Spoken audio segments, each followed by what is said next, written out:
BA part second Sanskrit अभिज्ञान शाकुंतलम द्वितीय अंक 6 से 10 पद्य। मैं डॉक्टर मनीषा गोदारा, सह आचार्य संस्कृत, राजकीय बांगड़ महाविद्यालय, डीडवाना। छठा पद्य। गहांताम महिषा निपान सलिलम श्रृंगई मुहु ताड़ितम छायाबद्ध कदमकम मृक्कुलम रोमंथम अभ्यस्यतु विश्रब्दां क्रियतां वरापतिभिः मुस्ताशति पल्लवै विश्रामं लभताम इदं च शिथिलज्याबन्धनम् अस्मद्धनु। अन्वय। महिषा श्रृंगै मुहुः ताड़ितं निपान सलिलं गान्तां छायाबद्ध कदमकं मृक्कुलं रोमंथम अभ्यस्यतु वरापतिभिः विश्रब्दं पल्लवले मुस्ताशति क्रियतां शिथिलज्याबन्धनम् इदम् अस्मद्धनु च विश्रामं लभताम। अनुवाद।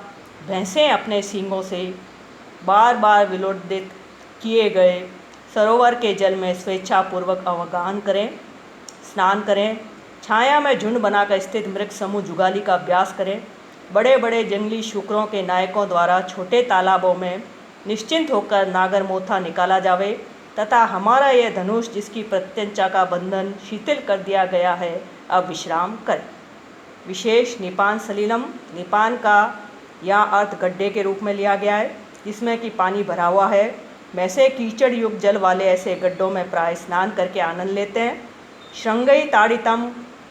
वैसे स्नान करते समय अपने सींगों से बार बार जल उछालते हैं, ये उनकी आदत है। रोमंथम। पशु एक बार चारा खाने के बाद छाया में आराम से बैठ जाते हैं, तब वह बैठे बैठे उससे पेट से खींच खींच कर मुँह में लाते हैं तथा ठीक से चबाते हैं। उनकी इस क्रिया को रोमंथ या जुगाली कहते हैं। मुस्ताशति। मुस्ता मोथा घास विशेष, शती तोड़ना। वरा अर्थात जंगली सुअर प्राय जल के खड्डों के पास खड़ी हुई मुस्ता घास को नोच नोच कर निकालते रहते हैं और खाते रहते हैं। प्रस्तुत पद्य में महिष, मृग तथा वराह इन पशुओं के स्वभाव का वर्णन किया गया है, अतः स्वभावोक्ति अलंकार है। प्रस्तुत पद्य में शार्दूल विकीड़ित छंद है। व्याकरणात्मक टिप्पणी। विश्रब्दम विश्रम कत प्रत्यय निपान सलिलम निपानस्य सलिलम षष्ठी तत्पुरुष समास। छायाबद्ध कदमकम छायासुबद्धम कदमकम येन तत् बहुब्री समास। मृक्कुलम मृगानाम कुलम षष्ठी तत्पुरुष समास। गहनताम गहा धातु आत्मनेपद लोट लकार प्रथम पुरुष बहुवचन।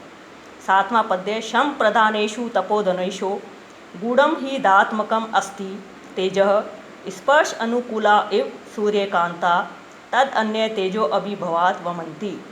अन्वय। शम प्रधानेषु तपोधनेषु दात्मकम गूढ़म तेज अस्ति ही स्पर्श अनुकूला सूर्यकांता इव अन्य तेजो अभिभवात् तत् वमन्ति। प्रसंग। प्रस्तुत पद्य महाकवि कालिदास रचित अभिज्ञान शाकुंतलम के द्वितीय सर्ग से उद्धृत है। प्रस्तुत पद्य में ऋषियों की आध्यात्मिक शक्ति एवं उनके तपोबल पर प्रकाश डाला गया है। अनुवाद। शांति प्रदान तपस्वियों में जलाने वाला तेज छिपा हुआ रहता है। स्पर्श के योग्य सूर्यकांत मणियों के तुल्य ये तेजस्वी किसी अन्य के तेज से अभिभूत होने से उस तेज को प्रकट कर देते हैं। विशेष गूढ़म। राजा के कहने का भाव यह है कि यद्यपि मुनि जन शांत होते हैं, किंतु यदि उन्हें बार बार छेड़ा जाए तो उनके कुपित हो जाने का भी भय बना रहता है। शम प्रधानेषु। मन का निग्रह करना भी शम है। तपस्वियों में इंद्रिय निग्रह का संयम होता है जिससे वे मन को वश में रखते हैं।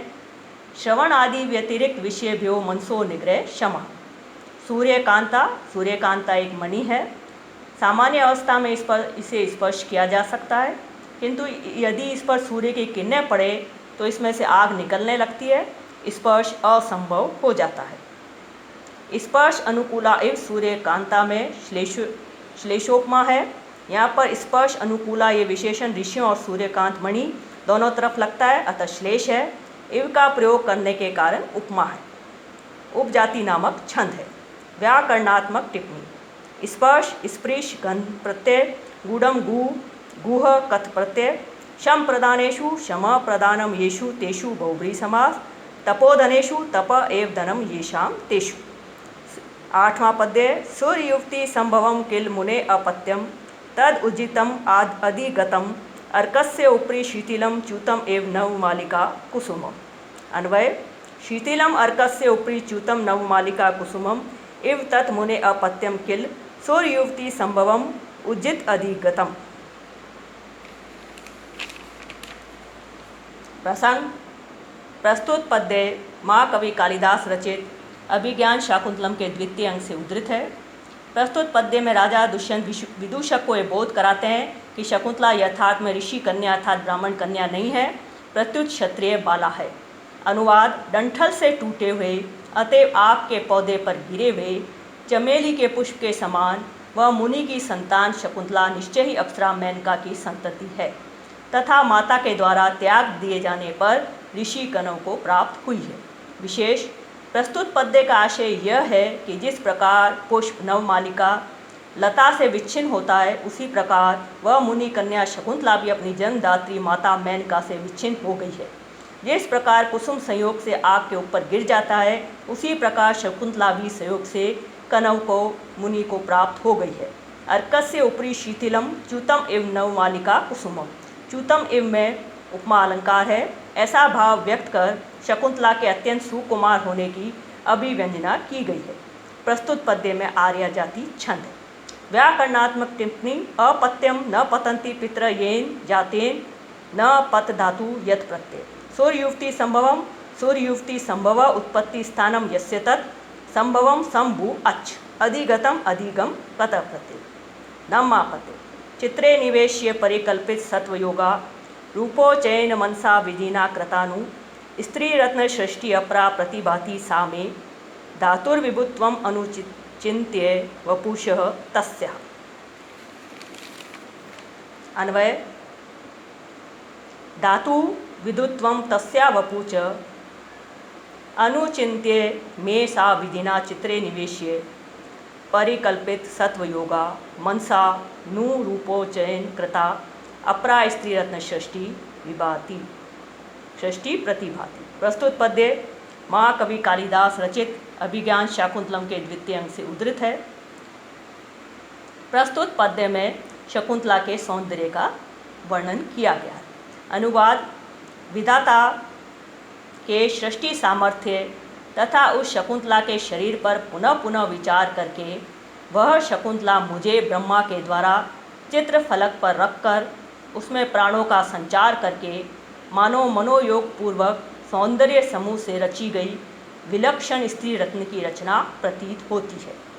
विशेष चित्रे निवेश्य से कालिदास का तात्पर्य है कि जिस प्रकार चित्रकार चित्र फलक पर रखकर किसी भी चित्र को अपनी रुचि के अनुसार उसमें मार्जन तथा लेखन कर सकता है, वैसे ही ब्रह्मा ने चित्र फलक पर पहले अपनी रुचि के अनुसार बना लिया है, उसके बाद उसमें प्राणों का संचार किया गया है। धातु विभुत्वम तस्या वपुश्च। षष्ठी के प्रसंग में सौंदर्य आदि के निर्माण में ब्रह्मा की शक्ति की एक सीमा है। उस सीमा से आगे बढ़कर वे किसी वस्तु का निर्माण नहीं कर सकते हैं, किंतु शकुंतला का सौंदर्य ब्रह्मा की शक्ति सीमा से बाहर का है। अतः प्रतीत होता है कि इसे उन्होंने हाथ से न बनाकर मन से ही बनाया है। वह उनकी मानसिक सृष्टि है, इसलिए वह अद्वितीय है, अपरा सृष्टि है। रूपोचयन मनसा कृता तु। प्रस्तुत पद्य में नु से संदेह की प्रतीति होती है, अतः संदेह अलंकार है। कतिपय आचार्यों का विचार है कि नु शब्द के वितर्कवाची होने से यहाँ पर उत्प्रेक्षा अलंकार है। चतुर्थ पद पहले के 3 पदों का कारण है, अतः काव्यलिंग अलंकार भी है। प्रस्तुत पद्य में वसंत तिल का छंद है। व्याकरणात्मक टिप्पणी निवेश्य निविश ल्यप प्रत्यय परिकल्पित सत्वयोगा परिकल्पित सत्वस्य योग यस्याम सा बहुव्रीहि समास। कृता क्री धातु कत प्रत्यय टाप प्रत्यय टाप विभुत्वम विभुत्व प्रत्यय अनुचिन्त्य अनुचिन्त ल्यप प्रत्यय अपरा न विद्यते परा यस्या सा। 10वां पद्य अनाग्रातम पुष्पम किस्लय मलूलम करुहै रन्नाविदम रत्नम मधु नव मना स्वादित रसम अखंडम पुण्यानाम फलम इव च तद्रूपम अनगम न जाने भोक्तारम कमीय समुपस्थास्यति विधि। अन्वय।